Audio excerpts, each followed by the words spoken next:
কত ভালো লাগে মদিনা, যেথায় আছে শাহে মদিনা। দেখে আখি জুড়ায় না গো, দিদার দিয়ে ধন্য করোনা। কত ভালো লাগে মদিনা, ও যেথায় আছে শাহে মদিনা। দিদার দিয়ে ধন্য করোনা, আর দূরে রাখিও না। তোমার কাছে আমায় ডাকো না, আমার আর দেরি সহে না। তোমার কাছে আমায় ডাকো না, নবী গো আমার আর দেরি সহে না।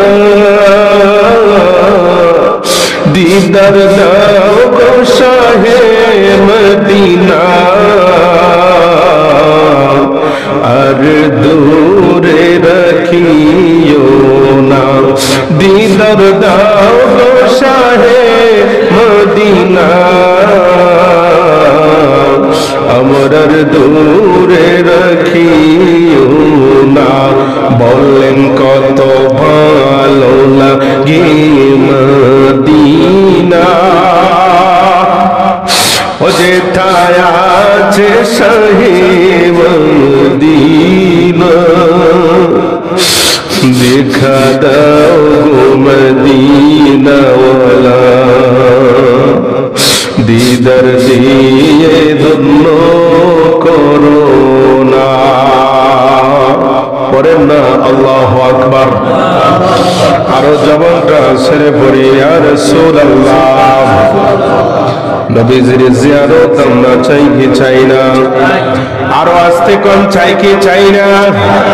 নবীজির জিয়ারত এমন একটা জিয়ারত রে আমার বন্ধুরা, আমার আল্লাহ কয় এখানে আর কোনো আল্লাহ থাকলেন না, এখানে কোনো ভেজাল রাখে নাই। আল্লাহ এক কথায় বলে দিচ্ছে, জগৎবাসীরা তোদেরকে নবীর উম্মত বানাইছি বিনা দরখাস্তে, আর অন্য অন্য নবীদেরকে আমিও উম্মত বানাইব। এই সময় তারা সবাই আমার নবীর উম্মত হবে, আর আমার নবী ওই সমস্ত নবীদের বেলায় সাক্ষী দেবে।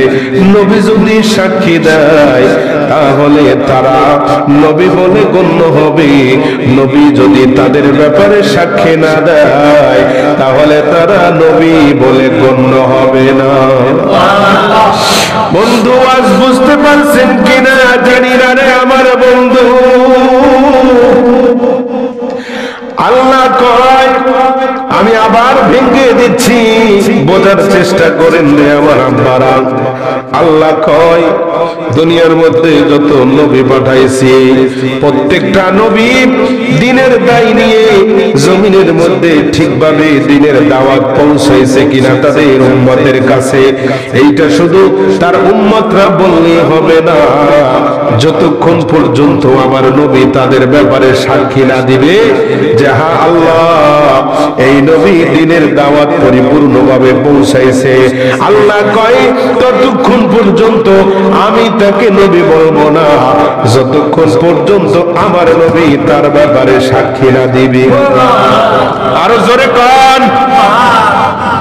কিতাবের মধ্যে জামে সগীর জামে বগবীর মধ্যে তাফসীরের কিতাব রে আব্বা, এই জামে সগীর আর জামে বগবীর মধ্যে লেখা এসেছে আল্লাহ তাআলা দুনিয়ার মধ্যে 1 লক্ষ, আবার কোন কোন মুফাসসির কিরামগণ বলেছে 2,24,000 পয়গম্বর এই 1 লক্ষ অথবা 2,24,000 পয়গম্বর দুনিয়ার জমিনে আগমন করেছে।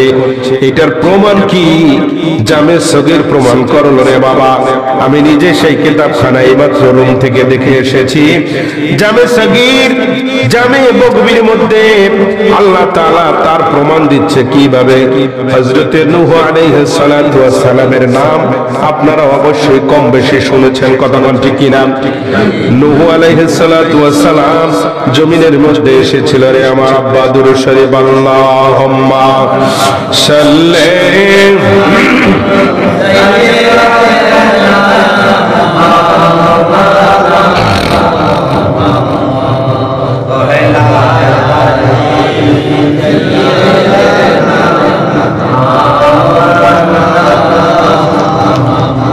গভীর মনোযোগ